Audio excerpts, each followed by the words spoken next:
ubwa mbere abarundi bamenye iki mumenye yuko uburundi buri mu ngorane z'ubutunzi dasanzwe zimwe bita crise économique abarundi babimenye na leta ivyemange uko nta kubihisha nawisha umwotsi inzu iri kirashe kandi izo ngorane z'ubutunzi crise économique novuga ko ari nk'umwimbu w'ingendo mbi mu bijanye n'intwari bereye gutunganya imigambi ibiturire gusesagura amatungo y'igihugu vyatsindaro cane muri iki gihugu bidasanzwe ibyo twita crise économique mbega kumbure kubadatahura icyayi cyo crise économique ngo bumve impamvu uburundi buri muri crise économique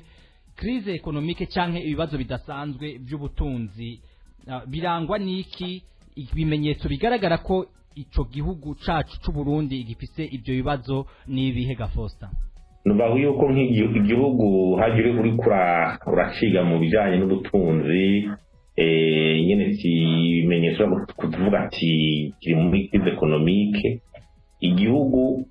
mu bisanzwe kimeze nk'uko tufata nk'umuntu organisme umuntu iyo umuntu rero kenshi bavuze bati ni iki cyerekana ko umuntu agwaye ngira kenshi murabizi yavuze ati umuntu ni iki cyerekana ko umuntu agwaye naho bataramenya icyo agwaye canke imvo yabiteye mugabo kenshi uradoshaka kugira ati wumviriza umuriro basanze ushushe temperature bagasangira arenze yari nko ku 41-42 ashaka ati uyu muntu aragwaye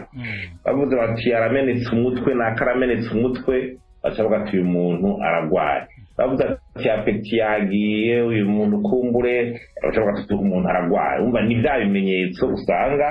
berekana ati umuntu n'igihugu rero nuko igihugu naco nyene rero kigize crise économique hari ahantu ibimenyetso bica byerekana ubwa mbere ikintu cyerekana iyo crise économique ni ibintu bijanye no kudashobora kumetriza kugira gute udashobora guhagarika iduga ry'ibiciro ibiciro ukabona ko byiyongera kumbure imvuzo nyinshi zibituma ukabona ko ibiciro biri kubiaja ku rugero biduga birengera ubushobozi bwo kugura bw'abantu hajya n'ibiciro biduza urumva hari abantu bariko baravamwo mu kugura ibintu bimwe bimwe wahora ugura iki ukakibura wahora ugura ikiro c'umuceri ukagura inusu y'umuceri urumva kubera rugendo itagenda ibiciro bikiruka cane iyo ni indikatere kenshi ndetse mu bihugu bya buriya aho uca wumva abantu baratanga kwiduga rwose ngo l'inflation ituma abantu imibereho yabo isubira inyuma ikindi rero gica kwerekana ntuzeye icyo crise économique ni ubushobozi bwo kugura ibintu vya nkenerwa na cane cane nk'ibihugu by'iwacu ubushobozi bwo kugura ibintu vya nkenerwa bikenewe mu gihugu ibitoro isukari ibyo twinjiza dukuye hanze uko igihugu tuza kuba gifise uburyo bwo kubigura rero ubwo buryo rero buriko buragabanuka kuri ajya amadovize n'ibiki yari kubigurira hanze urumva ubutankubona yuko iri mu ngwano z'ubutunzi kuko gishobora kugura ivya nkenerwa byinshi uko vyifuzwa ikindi indikateur ko nakwerekana ko igihugu kana kiri muri crise économique ni ibintu byabijanye n'agashomage no kuvuga ati abantu ubuzi ntabwo hari kenshi abaheza nta batwara izo opportunité zo kuduza umwimbu zo kugwiza ubuzi zo musanga zigoyagoye iyo rero hari agashomere kenshi mu gwaruka canke no mu bandi aho usanga ariko aravuga tuti yuki mu ngwano z'ubutunzi kuko n'inguvu zabanye neco kiraburi ico kizikoza iyo chômage kenshi rero ishobora no kuba iri kuri chômage tubona hari n'icyo sous-emploi n'ukuntu abantu usanga n'ibyo ariko barakora babikora umwanya muto basanga ari umurimyi nawe yarimye amezi 3 ikintu ubundi mwanya ntakica kwa igihugu basanga ni icyo kibazo ikindi cerekana kwerekana yuko kiri mu ngwano z'ubutunzi ibijanye rero n'ibikorwa remezo bitari za infrastructure bitari za infrastructure mu gihugu runaka zo zerekana ubushobozi bw'igihugu iyo zero tifashe neza igihugu cyo kimwe z'ubutunzi ugiye mu gihugu asanga amabarabara kumbe karahera ntasubirizwe usanga ibibuga by'indege ntibitera imbere ngo bibe ibibuga by'indege moderne nk'ahandi ugasanga ikibazo c'amatara umuyaga nkuba nambara ugasanga kiragoyagoya ugasanga ikibazo c'amazi meza ahantu hirya no hino ugasanga kiragoyagoya, ugasanga ibya interinete ugasanga biragoyagoya, hari ibiraro canke n'ibindi, ibyo bintu byose inyubako nziza zikomeye zerekana ko igihugu kiratera imbere, ibyo rero ugasanga biriko birasubira inyuma. Nta kwa kuntu ushobora kugenda nk'umuntu ari mu ngwane z'ubutunzi ugiye kumuramutsa muhiriwe ugasanga nk'uruhome rwatse imigaga mugabo biramunaniye kurusubiriza, ugasanga nk'isima yabomotse muri saro mugabo byamunaniye kuyisubiriza, ugasanga intebe abantu bicarako ziriko zirahera byamunaniye kuzisubiriza n'abahagaze ko ari mu ngorane. Rero ubutunzi bw'igihugu rero ni equipment na infrastructure ni ikintu kindi cyerekana ko igihugu wabijyana rero muri rusange. Rero mu bijyanye n'ingenere hacaga muri lo sociale, ingene abantu usanga bivuza, ingene abantu usanga amashuri ingene biriko biragenda ucubibona kubera ubushobozi leta itera igira buke bwo gukora bya bikorwa remezo canke ibyo bijyanye na sociale. Usanga rero wamwe kubera nyene ibiciro biduga, abantu ufungura biriko birasubira inyuma, abantu usanga amarezo minini, wasanga abantu yaba harafungura gatatu babirya rimwe kabiri ku munsi rimwe. Kurabona turaraba nko muri aka karere kubera ubushobozi kuva adashaba n'igihugu mu Burundi igenda ibanto cane kene niho hantu mu Burundi hakiri ubona ko muri ibihugu byo muri aka karere ibibazo byo gufungura bikihari. Burya mu Burundi n'usanga nk'ibibazo gufata abantu gufungura ibintu by'inyama, amata, usanga byaragabanutse cane mu bantu. Ahandi iyi mvugo kumengo iheva itandukana canke ihushana n'ivyo umukuru w'igihugu avuga, wewe mu gihe avuga yuko ahubwo mu Burundi ariho umunyagihugu ashobora gufungura akoresheje 5,000 akaronka isahani iriko inyama. Deja honyene naho tatuko turavuga tuti nka muri beca ngahanyi isahani 5,000 ni hakeri inagishoboka nyene iri kwivyo wifuza umuceri inyama nyene bijya bifuza n'iki banga ari isahani ngeze mu 7,000 yore n'ibisanzwe. None ibyo 7,000 honyene ufashe ko umuntu abijya saa sita, fata yuko ashobora nko guca arya iyindi sahani y'ibihumbi 7,000 nyene ku mugoroba canke 5, sivyo? Ifata umva nk'ibihumbi 12 honyene ari mu gitondo na saa sita, abijya ku munsi akosoka wizana 30, umva hafi mu majana navyo yabigiye mwirasi. Ni muryango ni kumva deja honyene naho uri yo sahani ya 5 ugahamagara umwana mukaja kuyisangira canke n'ubundi urumva bayamaze kurenga. Ubushobozi mu Burundi ni buke cyane. Ubushobozi mu Burundi usanga nibi biciro hamwe bango ntibisa n'ahandi birabivana kuri pouvoir d'achat. Ubwo murashaka kuvuga tuti pouvoir d'achat ibintu kuvuga ubushobozi bw'umuguzi. Ubw'umuguzi twageze kuba turiko turavuga tuti ibintu by'amahoteli, ati mu Burundi uragenda ugasanga nk'ihoteli ni 50, 60, okay senkani swasane. Iyo rero ugasanga wabuze ngo ni nziza ugashobora kuyiswasane, wagenda ukaraba amadolari ugasanga muri uwo mwanya ibara amadolari make cyane ufatiye ku idolari aho rigeze ugasanga ari nk'idolari 20 cyangwa 30, sibyo? Wakugenda rero ugasanga mu bindi bihugu mu hoteli usanga ari $60 $70. D'accord, mais ubyo ukaraba umuntu ashobora kurara mu hoteli 50 60 amajoro 2 akaya save mu hoteli uronka. Mushatse kuvuga rero ko mu gihe umukuru w'igihugu ari hasi cyane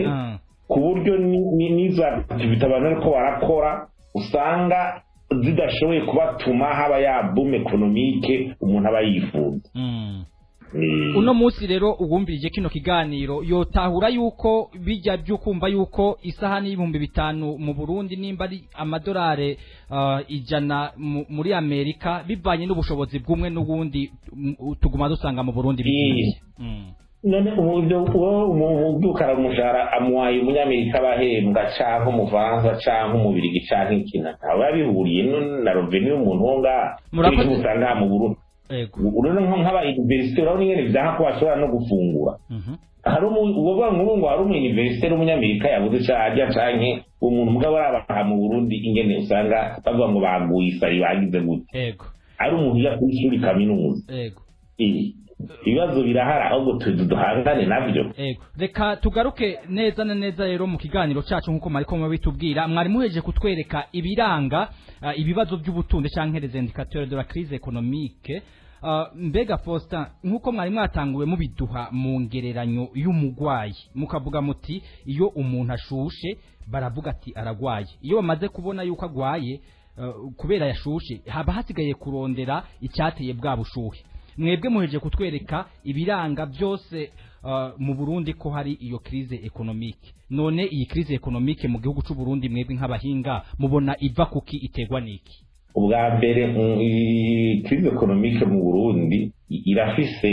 ico dogita akihera kuri kahise kejo wundi. Burya Uburundi ni igihugu cyakunze kuja mu ngorane za politike zo gutavana. Crise politique rero ikizana ibintu by'intambara, ikaba kutumvikana, igasubiza ubutunzi bw'igihugu inyuma. Iyi crise économique muriko muravuga ga Faustin, abarongoye igihugu rero iyo kigira ama crise politique menshi, aragira igihe usanga kigenda gitakaza muri izo crise, hakagira igihe bikigora kurekipera ibyo cyagiye kirata kubera zanjyane kiba zaraciyemo. Nk'iyo nini hari ibintu bya muri kahise uravye ingene kuva muri 1993 gushika mu 2005 ntuze mwandu ku butegetsi uno munsi ushitse byose arakuba byagiye birawugora, ugasanga muri umwimbu ya croissance économique bavuga bitegereza gucira nka 10 canke 9% ntibyakunze. Urana no muri 2015 dusana basuye mu yindi crise gatoyi irasiya yadusubiza inyuma. Iyo nk'abahinga ariko barakwereka ingene kuva mu 1993 gushika mu 2005 babati l'économie y'u Burundi yasubiye inyuma mu 33%, hokiri do 33%. Numva rero nurora ibibazo by'ubuzi bya politiki byari bihari bica bituma igihugu gishobora kuvamo. Aho iyo ni politiki kuri kiri cyaki bituma ni ibintu bijanye na probleme y'intwari ibereye guverinance. Murantunga gato mbanze mbaza ikibazo kuri kijanye na crise politique, duce tuza kuri bonne gouvernance. Kuva mu bihumbi 2005 uretse ibyaduciremo 2015 nta ntambara igihugu kirimo n'abategetsi murabona ko babivuga. Ikintu umuntu ashobora kwibaza uravye ahantu igihugu cari kigeze muri 2005 ukarabaho kiri mu mwaka wa 2024 nk'umuhinga ndazi ko mufise ibiharuro bitari bike, murabona yuko ibyaye byose ubutunzi bwarasubiye inyuma kandi busubira inyuma atantambara igihugu kirimo. Ivyo umuntu yo bitahura gute? Urumva bon ngiye kubihari ngene bimeze umva kuva mu 1993 gushika mu 2005 l'économie burundaise yasubiye inyuma kuri 33% bijanye n'intambara. Hanyuma rero ico gihe muri 2005 bavuga bati kugira igihugu kiba caciye mu ntambara nyinshi, igihugu caciye mu ntambara kugira gishobore kurekipera ibyo cataye kiri mu ntambara, kugira umuvuduko w'ubutunzi ugende neza, mu bisanzwe avuga ati gitegereza guca kimara nk'imyaka itari mike kiduza umwimbu w'ibiharuro bibiri urenga 10%, 11%. Nivyo byahise mu bihugu byinshi inyuma y'intambara za Uganda, u Rwanda, zande za Sierra Leone, ibihugu byinshi inyuma y'intambara bigira umuvuduko. Hambara twere muri 2005 gushaka muri umwimbu wiyongera 4,5%, 5%. Ntiwavudutse cyane mugabo wariyongera, hari aho ngo bitari bikico gihe kubera ni hamwe nyene intambara ari igihera amakuba asuye gufasha Burundi munabyuka muri 2005 mugabo umwimbu ntiwakubise umuvuduko ngushikane kuri bimwe bavuga ngo 7-10% n'ibindi. Hanyuma ico gihe rero bica bituma ubwo bukene umengo ntibugenda burahera n'ingoga kubera bwari igihugu cyarasinzikaye mugabo umwimbu uri kurasubira kwiyongera buhoro buhoro. Hama n'ico gihe rero nayo itabari crise politique y'intambara, igihe muri politique y'amahanga atari icuka ciza biratuma mu gihugu habura kwezwa usanga iby'iterambere ntibiriko biraja imbere cyane, kuko urabona no muri 2007 gushika 2010 umuganga wo ku butegetsi ushitse naho nyene harabaye akantu gatoya ibintu byawe gatoyiruka ya makrize yarajaba usanga ari ingorane imigambi kwa kwidibiza bijya byose birasamaza abantu iramurabyibuka 2010 muribuka amatora bamwe bakayanka bakivumbura akantu kazadese ikibiri muravyibuka umenga igihugu kiri muri sinzi muravyibuka mwese ngene vyabimeze mu 2015 naho nyene wumva byaciye biba kubura bijanye n'ibiringo n'iki urumva naho wiyongerere ntibiyongereye cyane burya hari ikintu c'amakrize politike cyane guma gisamaza abantu ugasanga abantu akwicara ibikorwa by'iterambere baba muri zuguru ya politike kuri iki cya krize politike twovuga uti naho atantambara y'amasasu igaragara nta mahoro ahari atuma ubutunzi bwo kwisununura uyasanga amahoro hari icyo bitari krize politike izi usanga nko muri leadership politike hama utuntu tension n'ibiki no mu bindi bihugu naho haba hari amahoro nyine atamasasu ugasanga abanyepolitiki bama mu bintu bizuguruzuguru by'amatora teme iki tugira ibi tugani ugasanga bamama iyo zuguruzuguru igasisamaza abantu cyane rero hakwicara by'abazo by'iterambere ugasanga basamaye iyo n'ibyo byayitwaye urumva rero nibyo bibazo rero nimaze rero ko bimeze gutya agashaza muri ikibazo c'intwaro iyi rero la governance economique za cohesion ibindi nyene igihugu itunganywa n'ibijanye n'igiturire ivyo rero iyo bijuga tusanga kumbure abari mu ntwaro benshi bihutira twabingene bo kwisununura ku butunzi bwabo usanga umenga igihugu bucibagiwe harabaye abantu benshi rero periode nini abantu bakihutira kwitungira kugira gute ivy'igihugu mengo bisa n'ivyibagiwe ivyo rero ntawe bideha byaragaragaye ko ariho ibintu byatumye igihugu cy'ubundi kugiterambere kidahagarara kutagira umutima mugasuti reka twinige reka tugire uku mugasanga abantu bihutiye inyungu zabo uwashize amabanga inyungu ziyo igihugu kicarero kicasanga umengo cisa n'icibagiwe ubu rero novuga tuti nk'abantu bari kwikubita agashi bakavuga tuti bari nyene dusubwa n'ivyo bintu nyene tubisubirako hamaze kuri ico kibazo rero c'amakrize politike na governance mu buryo butandukanye igihugu birakigora kuva aho kiri kuko ibi bya governance bishabizana ibintu byinshi ni gute mbega tugira za planification ni gute inzego za leta zikora ni gute uburyo bw'uhondera uburyo bushobora kugira imigambi y'iterambere urazi ko uburyo bwo kugira imigambi y'iterambere birasaba intwari bibereye barayisaba za banki mondiale zande za FMI cyangwa n'ibindi urazi ko bisaba intwari ibereye uva n'ubundi niyo ntwari itaraba igira gutuma imigambi utayitegura neza kandi ya ntwari ibereye ikigutangira n'abakwizanira uburyo ya ntwari hagacazo bya environnement des affaires iyo ni intwari ibereye ya leta ifatana n'ya environnement des affaires kugira abikorera utwabo bashobore kugira ko investisa bazana imitahe mu gihugu kanaka irazi ku isi hose nta gihugu kimwe cyateye imbere kidashoboye gushyiraho intwaro ibereye n'intwaro ibyo bita environnement des affaires yorohereza abantu kugira bashinge imigambi y'iterambere bita environnement des affaires favorable ushaka gufata ibyo bihugu byo muri Aziya n'ibyo novuga yuko biriko biratwereka ko iterambere rishoboka ibihugu byo muri Aziya ibi bya Korea y'Epfo bya Taiwan bya Singapore ibyo n'ibikubira bireka muri Afrika iterambere rishoboka uko haraheze imyaka mike ibihugu byangana na Afrika mbere bikaba biri inyuma mu by'iterambere ugasanga aho bigeze harateye ubwoba twari dukwiye no kumenya ingene tugira iyo rero nico bita intwari ibere igashira rero na mentalite usanga abantu ingene mu mico yabo ingene bimeze birashobora gusubiza iterambere inyuma y'igihugu usanga nko mu Burundi umwanya umengo ntaco tubwiye ikintu cabonekete ubuntu caraheze abantu kamengo na bose bashaka kuba abayisikoro ayo la valeur travail abantu bakunde ko umuntu akunde kuvuga ibyo abiyakuya umuntu akazinduka arondera gutsisha muri byose na hose yaba umunyeshuri yaba umudandaza yaba umukozi wo muri leta bose facilité rawadi mwendre foro kirite ya mediocrité iki société itari kirantretena abantu b'incaremeyere ngo baje imbere izotera imbere igihugu izotezwa imbere n'incabwenge remeyere mu bintu ibyo byose ugasanga n'uriko arakora neza nigirwa mu menshi n'ibi nabo bantu b'ibinebwe usanga nizo bantu sibaye ifite uva mu bituriye ni gushaka gutunga byoroshe ibyo utabiyakuye izo barere rero nimwe dusesagura umwanya hari mu minsi mikuru hari ibintu byinshi na twebwe nyene mu ngene ngene tumeze abarundi bimwe bidusubiza hasi kandi tutagize ngo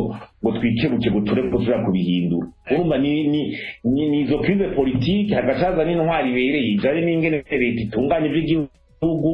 hagacaza rero na mentalite abo bantu baba bafise kuko haro ibihugu hanze usanga mentalite culturelle ugena nk'ibuka za wumva ngo umudamu ntashobora gutwara imodoka ndakaza igihugu niyo iba ari ikintu ca mentalite cingene mwiyumvira mbwakibukira basubiza inyuma ku makesi umuntu baratwara imodoka nahare mu wundi hari ibintu bene ibyo usanga nyine twiyumvira urazora nk'umwanya ngaha mu Burundi umwanya umengo ni kirata cyo kivuze ari inama iza gutangura saa 2 iratangura saa 4 saa 5 abantu bamaniza zuguru umwanya umengo ntacyo umaze urabakubwira ngo ubutunzi bwa mbere umuntu agira igihugu kigira umupanishwa kere wese agira n'umwanya la gestion du temps kuri iki kibazo turabe kumbure uruhara rero rw'umwe wese haba leta canke ku banyagihugu iyo byumvire canke iyo mentalite y'abanyagihugu duhebe tuyigarukako novuga nti mu mvugo ya ekonomi nyene baravuga bati hariho sinzi ko noyita nka adage si l'économie est le moteur du développement l'état en détient le volant ngira kumbure novuga yuko leta niyo ibifise nka vola yo gutumbereza bwa butunzi bw'igihugu kumbure nashaka kubaza mu gihe nk'iki kiba kimeze gutya muri iyi crise mwavuze leta igira uruhare uruhe kugira ngo ishobore kuba kumbure ubutunzi bw'igihugu bwo kwibyukiranya ico twita relance économique leta iheze igakora iki muri iki gihe leta niyo igira ubwo ruhara rwose turabona leta n'ikindi kavuga ati eka twasenise nk'ibi bintu bikunda guteranya abantu by'amakrize politike leta ikaraba ingene biva mu ngi byohera murazi nk'iyo bikunda guteranya abarundi kuva kera n'ibiki kabiri n'amatora neza buri twari mu nama ejo bundi Gitega turiko turagira discussion n'abantu baziyumvira bitandukanye gusa turavye muri kahise amatora mu Burundi mengo ni ikindi kintu kiba kibaye kubera yanyota y'ubutegetsi imwe yo kwiyumvira ko abantu babaho babeshwe n'ubutegetsi gusa iyo nyota bamwe babona ati ubutegetsi no kubugumako abandi turonde ya tupi ugasanga imitansi nizo twaravuze tuti harakwiye kugwigihe ivyo bintu by'abantu by'amatora ibintu by'inyene abantu bashikiriza ico biyumvira ibintu bita liberté d'expression n'ikidegevya n'iki ibyo ko byotorega umuti burundu hagira umurundi muri 21e siècle abagihoga ishashe kirije agishikirije ahantu hagaragara tayishira hamwe arimwo canke iki ibintu nk'abene bicaye kuvuga ngo amatora ugasanga ariko arategwa kuburyo abantu umengo yanyagira abaryanisha ibyo birashobora gusezererwa uko no gushaka kwa leta ibikurikirana ibi vy'intwari bibiri kurwanya bakaboko kushira intwari bibereye neza itunganya iby'igihugu neza ico ni leta kushira amategeko meza inzego intwari ibiri iboneka muri bite contre la corruption kurwanya igiturire ukabona ko amategeko arwanya igiturire yatosowe neza ukabona yuko abantu bigishwa igiturire ingaruka mbi zabo ukabona ko inzego z'igiturire zagiyeho kandi zikora zigenga zaronse uburyo ukabona yuko bagira ibya bintu bya prevention bw'abati ubutungane bushobore guhana none iwe igihugu kirimo ubutungane ngo buragoya bwabwira buhane buhashe ibyaha by'ibiturire no gusesagura amatungo ya leta karaba hanyuma hazaho rero nazangiye ntari ibintu bitandatu de prevention nkiyavuga ati déclaration de biens ivy'ama incompatibilité n'ibyo kwerekana amatungo imbere y'uko umuntu aja mu mabanga ivya incompatibilité byo kugira uko abantu batazaravanga amabanga babazana za memeta mu nzego umengo byose birafatanganye hari ibyo usanga by'ingene amahera ya leta akoreshwa transparence budgetaire. Reka amahera ya leta akoreshwa gute? Akoreshwa mu muco, hariho planification y'imigambi ije imbere izwi neza, yigwa neza. Reka za kurude kone zirahana abantu batariko barabikurikiza. Mbega abanyagihugu baramenyeshwa raporo ingene by'amahera amafaranga ariko arakoreshwa. Byose ibijanye n'ingene abantu bashikira amakuru ya information. Ibi byose byo gushira ibya internet mu mabiro kugira impuze igihugu gikorere ku bintu moderne, administration iri modernize imeze neza. Byose biba biri mu ruhara rwa leta kugira ngo bizatunga abakore. Leta borohereje ntibikunda, environnement za fere usanga ari leta iza kwitegura uko leta ishatse kuboha ibintu n'abagwizatunga baba babushwe cyangwa usanga ubutungane droit de propriété iki bomba ati leta wewe rondera uburyo ahana hariya utunganya ibikorwa remezo bituma abantu bagira, ronderera umuyaga nkuba ukwiye, shira iby'amazi, internet, gira amabarabara meza mu gihugu, amabarabara rere national n'ayandi azaraja mu gihugu abantu bashobora ibidandazwa bagira iki y'amatari. Ibyo ni ibintu byavyegarira leta yaraje rondera uburyo ndaburondere hanze ndakore mu gihugu, mugabo jivyo biho ndabikore hanyuma bavuga tunga nabo bamenye ingene basha bagenda bagakora ya migambi y'iterambere umuntu akaborohereza. Ibyo rero leta kabikoze, iyo leta irabishira mu ngiro mu mategeko meza n'intwari ibereye, ubutunzi ntushobora kuvaho buto. Leta idafashe ingamba zose kugira iby'ubutunzi bije imbere biragora kandi biranazwe hose, mu bahinga b'ubutunzi bose barabivuga. Ego murakoze cyane nkuko mubivuze, abahinga mu by'ubutunzi barabivuga baranabyerekana turabakurikirana. Ni naho twatanguye mu ntangama y'ikiganiro tuvuga tuti abahinga mu by'ubutunzi bwobo biranabatera amakenga bakavuga yuko abarundi bariko bagana ahantu habi cyane hamwe atacokogwa. Mbega mwebwe nk'umwe mu bahinga mu by'ubutunzi turazi yuko mukunda kurabira muco twita indicateur canke ibiranga ko ibintu ibiranga ikintu. Mwebwe muri byo muheje kuvuga hari indicateur zibereka yuko leta ishobora kugira ikikora kugira ngo ibintu bishobore kuba byohinduka, cyane cyane ko tuzi ko na leta ifise imigambi yico bita vision 2040 vision 2060. Hari ama indicateur yoba hari yo kwizeza abantu yuko hari ikintu gishobora guhinduka vuba bwango kugira ngo igihugu ntihigagane habi cyane. Mu bisanzwe hagiyeho iyo vision 2040 2060 ni ikintu ciza cyane kandi dushigikiye kandi twagizemo uruhara kugira gishobore kuza kirajaho baranagisaba kera, kandi kubona caragiyeho ni ikintu ciza cyane ko intumbero inshasha ku gihugu. Mugabo rero ico mbona nuko umenga iyo vision irikiraba nk'ikintu mengo kisanzwe baza baravuga gusa ngo tungo ngo ryahangiro ubundi vision 2040 iciba intango yo gutangura amahinduka mu gihugu, ico bita guhindura igihugu. Uko nk'abantu babwira tuti turafashe inzira rero izodukiza n'umuti twawubonye n'uyu,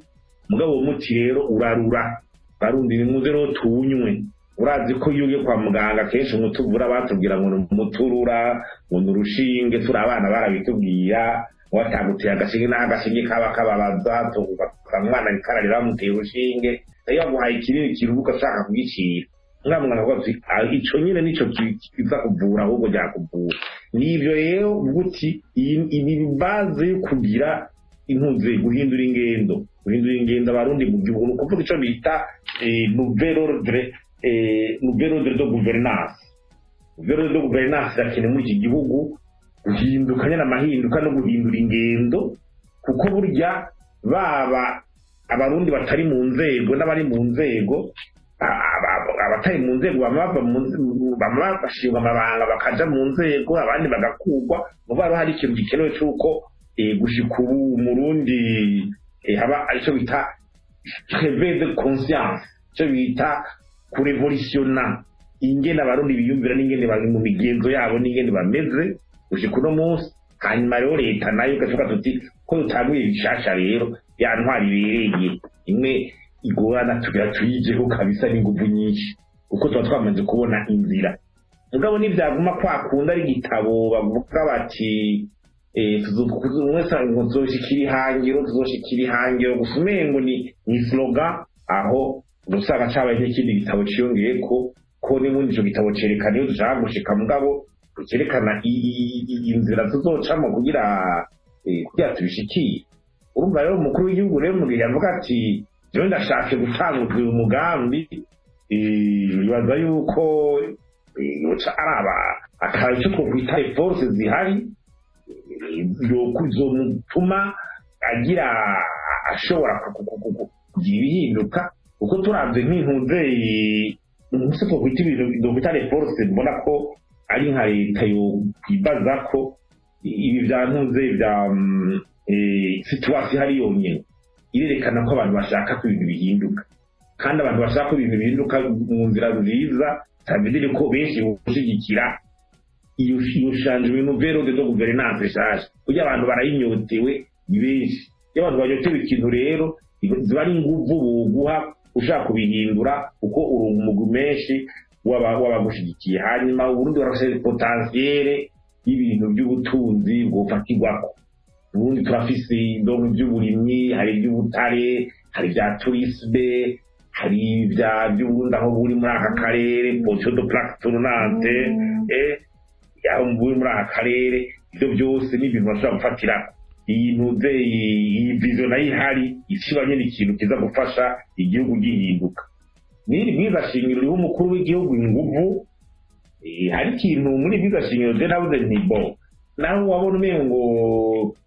kibavuga ngo ni ikintu gishobora kuba bihaye ubutegetsi washa umukuru w'igihugu, cy'uko umukuru w'igihugu ashobora gushiraho leta uko avyumva aravye abantu ubushobozi bafise, batibitire biraca mu magabura y'imigambi. Musanzwe iki cyari ciza uko usabidire ko umukuru w'igihugu yorondera injyamo z'abantu bose bashobora kumufasha kugira igihugu kibogoke. Urumva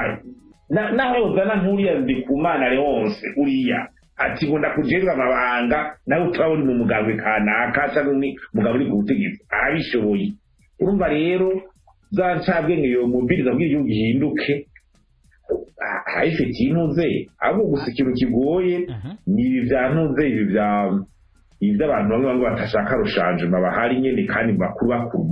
bakazi bakuru bamenyereye ibi bintu biri hari by'uko bibaye inyungu. Ariko mu nkundire ntabakiriyemwo hajya nibaza yuko ikintu kiba gikomeye ni ikintu giha inguvu umukuru w'igihugu. Muhejeje kubitwereka yuko ibwirizwa shingiro ubwaryo riramuha inguvu rikamuha uburenganzira bwo kubikora. Nagomba kudugiraho nyene ikibazo kumbure umuntu dushobora kwibaza, mwari muhejeje kubyerekana ukuntu namwebwe mwagize uruhara kugira ngo habeho ryahangiro canke vision yo muri mwaka 2024 mwaka 2026, ariko mukavuga muti muravye ingene biriko birakogwa nta ngendo yerekana yuko ivyo bintu bizogerwako. Hari ikindi kibazo umuntu uno munsi yibaza, harabaye inama rukokoma y'ubutunzi, harahuzwa abantu b'incabwenge batandukanye, harahuzwa abahinga bigenga mwebwe murimwo, harahuzwa abahinga bo muri leta. Twizeye yuko igiye kuvamo ikintu. Uno munsi umuntu arakibaza impamvu ibyo byose atanyishu bitanga, akibaza impamvu akayibura. Mwebwe mu byo muvuga munavuga muti turahari, niba tubwire duterere igihugu cyaratwigishije natwe tugico dufashije. Mwebwe mubona byankira hehe kugira ngo murinda mubyisabira ntibikogwe? Nibaza yuko no processus iracari mu ntango, kuko zijya nama rukokoma zabaho kugira iki gitabo nyene kiboneke. Urumva iya mbere yarabaye barabifuza, iya kabiri iraba barashikiriza ivyiyumviro byo kugira iyo vision ishoboke. Iyo vision irategurwa hanyuma irahera, kandi uko byategeza kuba ari ma etape yacaba. Iyo vision yabaye hari ico bita igitabo gisohotse ca vision definitive. Ico gitabo carasohotse ubu kiraye no ku masite ya leta, kandi leta yaragize icyo bita appropriation. Ibindi bitabo kera barasanga na leta za appropriation, mugabo harabaye inama nshikiranganji yo kuvalida ibya vision n'ibiki, kandi yose bibaye gushika muri December 2020 mu cumi na kabiri ,2023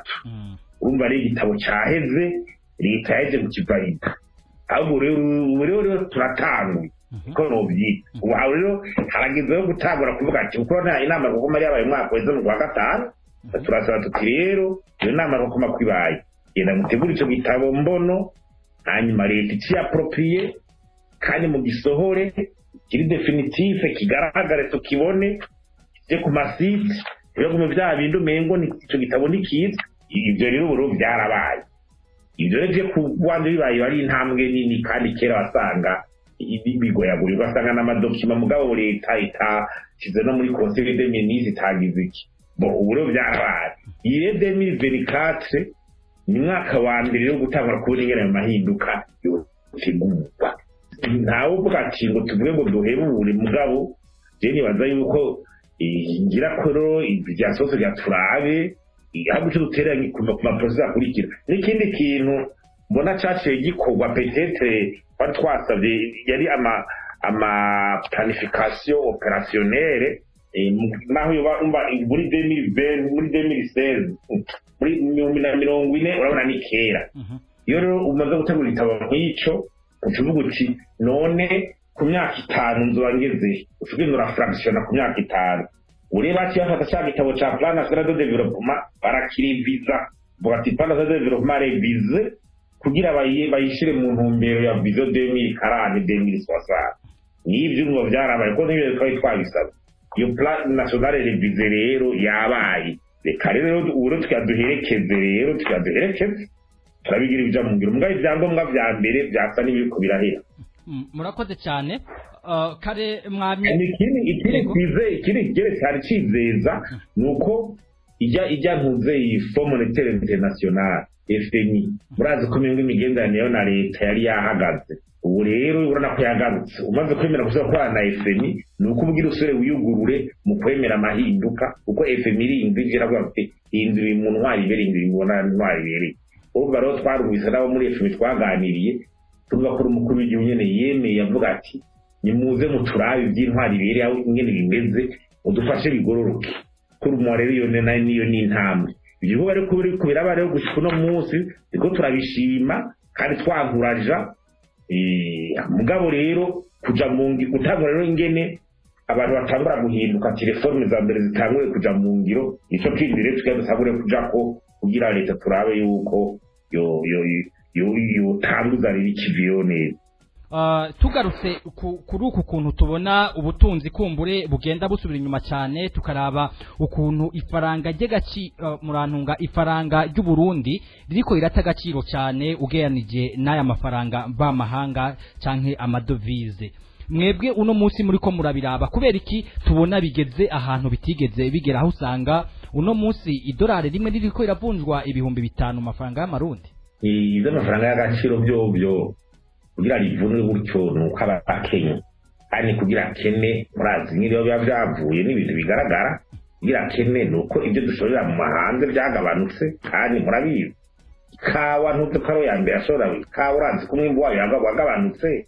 buri tagiye itabwaho cyane bagenda barayihindurira bayikura mu minwa leta cyane mu bikore utwabo bagusubiza muri leta byose bameze ugudu ugasanga nta cyane yose kubera kapasitesione y'ingene bikorwa basanga ni ikibazo ibijanye n'ubutare aya makontamini urazi neza yuko hari n'aciye asubirwamwo mwarahagarara nuko muri iki gihe n'ubutare buriko burasa n'ubwinjiriza neza igihugu byategerezwa urumva rero maze mu byo dushorera hanze bimaze kwasa n'ibigabanutse hanyuma ahandi yava ko ari mu mfashanyo kabuze kari gahitiye hagana agacategeza kuva mu bituza by'ababuza tunga binjiza amahera bya environnement d'affaires byo twavuze ko n'ubundi bikiri inyuma ndashobora kuza kuba ku ngenzi zigendera Burundi tourisme tugasaza ko kigwaye urazi ko neje bundi muhigeje inama yarakoranye inama kuko mapintu bijanye n'ivy'ingenzi n'umukuru baravuga ngo igihugu cagera cafuye Bujumbura aracafuye mushanye ingenzi zize gutera amabarabara abiki urumva ibyo bintu byose ivy'amadovize urabona bisa n'ivyagabanutse hanyuma n'igihugu naco nta buryo gifise cyo kuvuga ngo ndatse n'ideni ryihuta rikomeye kwaka ideni mu makungu rikomeye urazi ko nawe bisaba kapasite yo kurambura urumva rero usanga amadovize aramwe zaraza hange ushaka ibyo tugura hanze ari byinshi tubasimbeza uko burya ubundi imbere yaho imfashanyo zaraza amabantu bazafera amatuzi arinjira byarasumba uko bimeze ubu kuva rero bitanga gusubira muri 2015 bigenda ntibirasubira kubyuka neza ngo bisubire ku rugero byariko umva amafaranga y'agaciro ategeza guca abura amaze kubura rero nuko bitegeza kugenda uko leta nayo ntibifisa yizirikora ko menshi ngizane mu mabanki ngizane usanga amadovize zaraza ayinjira informere bayaronde usanga rero ku isoko rya paralele nahahurira abantu baje kuyagura n'abayarondera urumva leta nayo ntifise uburyo bwo kwatuti ure mu mabanki ngira ndagurisha amadovize kundwi bantu bari kwaraja muri marché noir noneho ibakatishe ati ingore mu yaraye muri banki mbere mwiruka muja muri marché noir gucanka marché private genda yaze mabanki genda mu yaraye amazi meze kugabana irya demande kava muri marché private kayizana mu mabanki cyazo kibagize bega nyene kuri ico nyene ca marché parallele ico mu gihe hari izo ekonomi zibiri zibangabanganwe mu gihugu kimwe ibyo bitera ingaruka izihe ivyo bitegeza guca bigenda gutyo mu gihe igiciro c'idolari leta iba yarafigishije kiba kijanye n'ubushobozi bwo gushigikira iryo dolari na quantité y'amadolari ibiri mu gihugu ivyo ni nabyo usanga cyane nko ku bantu nk'abantu bashorera ibintu hanze urumva les exportateurs urumva situation nkeza ngiborohere les exportateurs kuko wewe exporte hanze leta ikikubwira yuko amahoro yashikara mu ibanye nkuru y'igihugu bafite none uzocuyangurira kuri cya giciro cyo mu ibanye nkuru y'igihugu nanje nina yarondera gusubira kuyagura ku giciro kirenze ubwo n'abaexportateurs nico gituma badehukirwa ikindi ni speculation itangura kuzirabaye by'abayakura kuri marché officiel bajana kuri marché noir warabyumvise byose ni speculation kandi usanga rero n'abantu baza kugira investissement bashobora kugira investissement ahantu intuze mu marché y'amadovize bitandukanye bijya biracariwa cyo cy'amadovize na officiel na top parallele biracariwa nibo tine y'abashaka kwinjiza imitahe mu buga bashaka gukora no kuvuga ko badashobora kwinjiza imitahe mu gihe bikimeze gutyo ku isoko ry'amafaranga y'agaciro bikabikuwana kuko umatabaga tuza amadovize yazanye umubwiye ko ashaka kuyatwara hariya muri beri bashakisha batashoboka tuti dore je n'uwayamba kuri kandi mbona niko rigurishwa kandi na je narikeneye nzoza kurigurira kurarya ziyubiye urumva nicyo kibazo cyangwa umwaje kuinvest akavuga ati je ndaje amadovize yiwanje arakoze mu bintu mugabo je ngirangira icyo bita kurapatira amahera yiwanje na nemvise mu gihugu urumva bica bigorana na za Bralud dusanga zifise imitahe iva hanze bashobora tuti none Bralud irashobora kuzana n'amahera y'amarundi menshi mbwa ya societe nayo y'aba Hollande amahera y'amarundi bashobora tubakeneye gutransfera munyumva bakeneye gutransfera inyungu natwe dutwara hari iwacu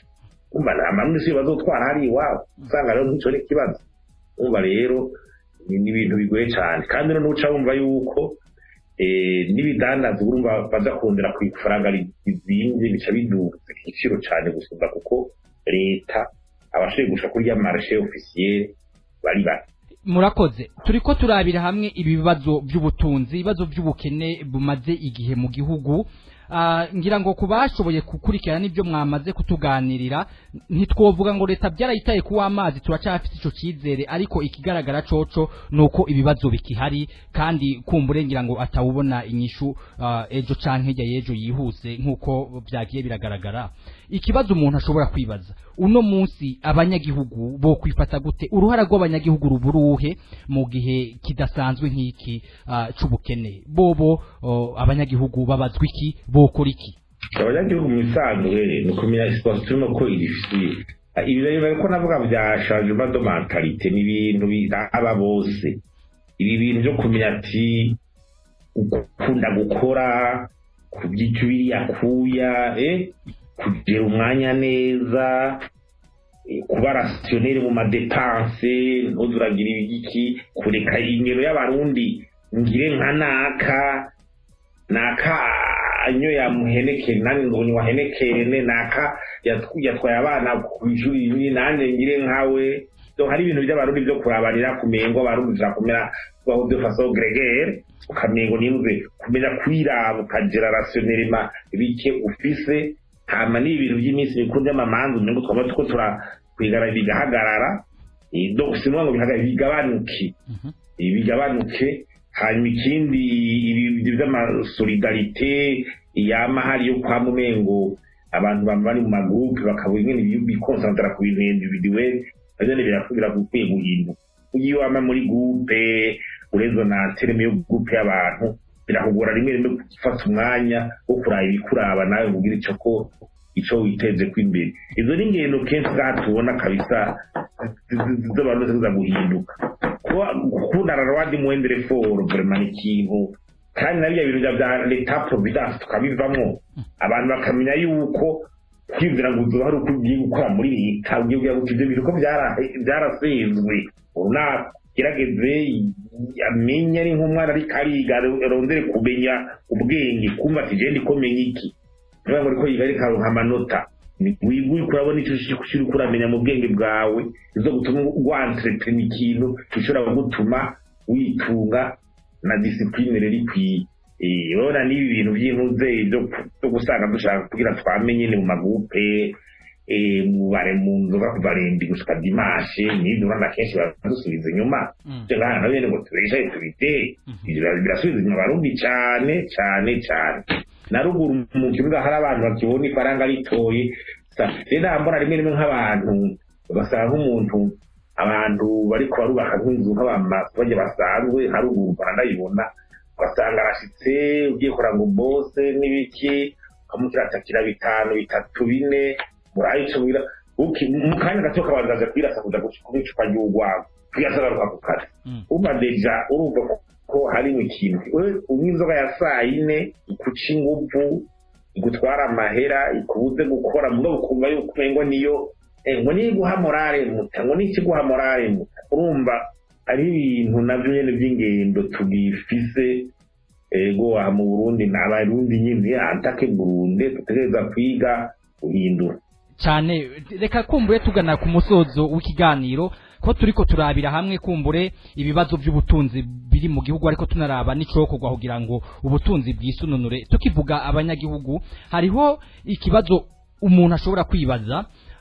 ibice birenga 80% by'abarundi nabirimizi batunzwe no kurima no korora. Uno munsi iyo muriko muravuga nk'abahinga ikintu ca offre na demande hamwe umuvuga muti kwisoko ushobora kugenda mukagenda gusuma igiseke cy'ibijumbu ugasanga muhahuriye muri 10 baje ukirondera hashoye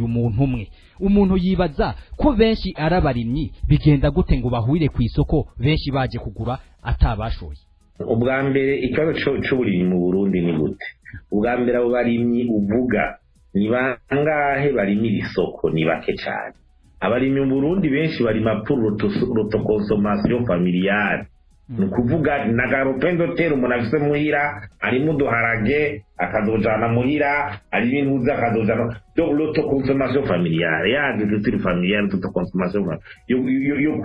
kurimira umuryango d'abord wawe natwe twayigira naje mu ndavuga ati kwitongo ryo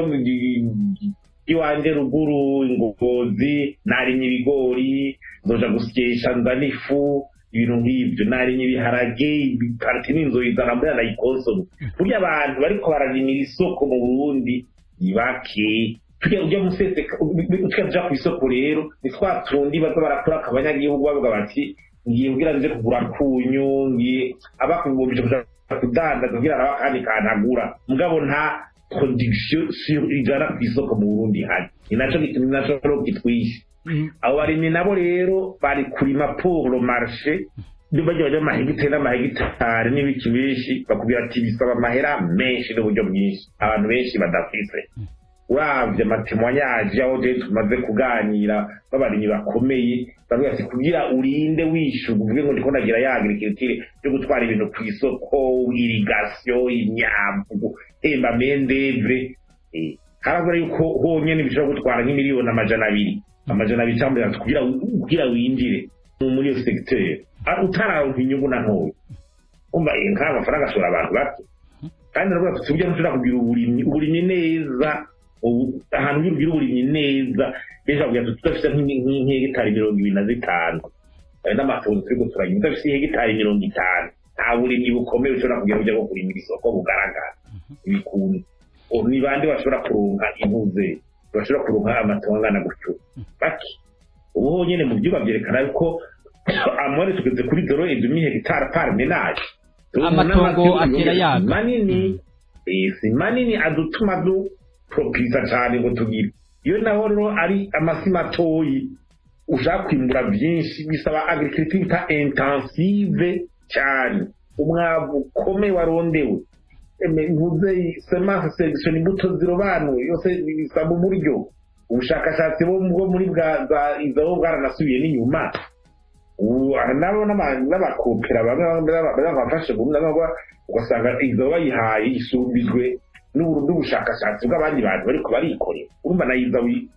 ibigo n'ishyi kibabwira igirira recherche ku bihe bigize utwame ku bihe bigezweho rero icyo musanga ari nk'ibitego usanga biriko biraterwa n'indwara bimwe bigahona turorera mu Burundi ibitego by'amanteke yarahonye turorera ibitoke byatewe n'indwara ko biragenda turorera ngo kugira igitoke mu Burundi n'intuzeyi ibijumu byaragabanutse ibyo bigitaho bakabona ibigori nabyo nishobora gutuma ngo bikora akayini kiritiri dorante na leta iza kubigura ngo ni kiritiri dorante urumva byo nishobora gukwira muri autoconsommation ntuzeyi familiale ibiharage nabyo bigenda biragira politiki abantu bisubiye ayi ntara nyine usanga ibige byo kwagufa ukoze ubugari ibiharage imwe mu kiro twavuga ngo uduharage ntituhara mu ndya z'abarundi henshi byaribagiye umva n'icyo kibazo nemera la variété culturale yaragabanutse ni culture turima byaragabanutse ubwo tusanga ari ibiciro biri hejuru cyane kandi ariko twirimira ngaha uyu karaba jema ni n'amatuza nagize n'abakomeresa barangura baravuga ati duko tuguza abadovize gusa aravuga ati twavuga ati isukari yonyene yuva muri Brazil bayiranguye muri Brazil bakayizana ngaha kuri rya sukuru ya marché noir ati umufuko ushika uri munsi y'umufuko wa sosumu ikiro cy'umuceri twagikura muri Pakistan twawukura he ubushikanye ngaha udufise valeur y'ibihumbi 2,200 mugabo iwacu ugasanga ni ibihumbi 4 kubera ari quantité ntoyi basorondera ibiciro biza gutuma ngo kuremenyera umunyagihugu ko yayimbuye dukeyi igiciro kigasa kiduga batusanga nibaza bashira ko ya speculation yo kudandaza ugasanga n'umunyagihugu kizomugaruka ko carazimbye cyane hamija periode yo koretse y'ivyimburwa iheze uzoshora nk'ubunyi nk'ibigori uzasanga nko mu kwa gatatu kwa kane kilo ibihumbi bingahe n'abanyagihugu ugasanga nasebya kukigura kizimye donko nta icyo bita economie d'échelle mu Burundi irabuze yo guproduza byinshi kuri tugira prix unitaire ntoyi ukaronka recette kubera wagize opposition byinshi cyane kuri igiciro naho kiba gitoyi urumva jewe nimba ndimye nk'ahantu gakuramo 1000 toni we nawe uri 1000 hegitari gakuramo 100 toni dushabwira recette genda ndashobora gusangira igiciro ngize yicawe twaronka recette zimwe uko 1000 toni je nagurisha 1000 gafuronka 1000 toni ni miliyoni do kilo ngurije 1000 kuri kilo ari cimbwa ndonka miliyari mugabo ugize 100 toni kugira onke miliyari ushaka cyanga ikiro gishemo kuri 10,000 ivyo navyo biro economie d'échelle haba harabaye mécanisation ya gikore hari ahantu hanini basize nk'amanga kw'imbuto zira n'ubushakashatsi harimo amatracteur kugira arimo ahantu hanini siyasuka yo kujojoza gurumba gusanga icyo bita economie d'échelle yabaye aha mu bundi economie d'échelle mu by'uburimyi irashoboka ejo bituma n'ubu unye n'ahari 80% avuga ngo bararima 70 ngo nabarimye mugabo contribution ya agriculture muri PIB iri munsi ya 40%. murumva ibibazo ni byinshi, harimo n'ibibazo kumbure by'ubuhinga budatera imbere, kumbure ngira ngo mwagerageje kuvuga ibitari bike, ariko numva duheba twunga ikirenge muri kimwe cy'abahinga bavuga yuko kumbure igihugu kiriko kigana habimo by'ubutunzi. Nashaka turangize ikiganiro cyacu Faustin, kumbure dutanga umwizero muraba nk'icokorwa kugira kumbure ibi bibazo by'ubutunzi bise nibyohera canke nibyotorega umuti, hama turangize ikiganiro. Ibibazo by'ubutunzi birashobora gutorega umuti. Hagize iminsi ariko haracana ko ku mbuga ngurukanabumenyi ibintu byashoboye kurangurwa ku ntwaro ya Jean Baptiste Bagaza. Jewe ku ntwaro ya Jean Baptiste Bagaza naho ntari mu cyane ndaricibwe ibyakoze kuri Bagaza ndabyibuka. Bagaza n'umukuru w'igihugu twasanganiye, twagiye kuraba yatugiriye n'ibiki, je namwibuka byose byo yakora. Urazi ibintu byakoze mu myaka 10 kuri Bagaza, mu myaka 10 ngira bidodaguye ngatorwa. Ngira abatari bake barabibonye nk'uko mubivuze, bimaze iminsi bicana aho ku mbuga hwaniro, nibaza ko batari bake babibonye. Numva none bijya kubitwisora mu myaka 10, none umva imyaka birashoboka, afite birashoboka, ahubwo mbese tukanasumbiriza. Urumva rero nicerekana ko turashoboye, ahubwo rero twicebuke kugira iyo experience di passe tunayikorereko. Nga icombi cyo uri kwaraba amagushakashatsi nagize, naho nyene yivuga ibyahira byari bihiri kuri administration ikomeye, intwari bire yari hari mu nzego za leta byo kurundira amafaranga hanze, kurundira ababishoboye, bavarira abishoboye, akaza rimwe na vede conseiller na muri presidence. Abakonseiller abadagi bakora muri presidence ari bamufasha ama planification. Guha agaciro n'ibintu by'ubwego bw'abantu n'abarundi batabishoboye, reka nzane n'abanyamahanga badufashe. Le chemin iragaragara no guhana abagira turi. Abenshi barazi inama ya francophonie iheze mu Burundi mu 1984, abari bagiye kunyuruza ibijanye n'imodoka zari gutwara abakuru b'ibihugu babigiyemwo, n'uwari directeur do cabinet y'ubwo nyene yaciye afatwa kugira batarafunga. Urabona ngaho urumva ko n'imiliyaridi ziruzwa, usanga abantu baragiye kugira nk'inama cyangwa ngo nisanzwe. Murakoze cyane, ngira ngo twobashimira cyane Faustin ku kiganiro nk'iki tugiranye. Nibutsa abariko baratwumviriza yuko kumbure arabafise inkico bashobora kubaza umuhinga canke ari ico bashobora guterera. Ndababwire yuko Faustin agiye kuza araba umutumire adasanzwe muri iki gihe, cyane igihugu c'u Burundi kiri mu bibazo by'ubutunzi, kiri mu bukene budasanzwe. Niba rero abo babagira ibibazo mwobirungika ku muhora wa radio Igicaniro kuri WhatsApp canke mukabirungika no ku zindi mbuga za radio Igicaniro, ibibazo byanyu tukazoshobora kubishikira canke n'interano.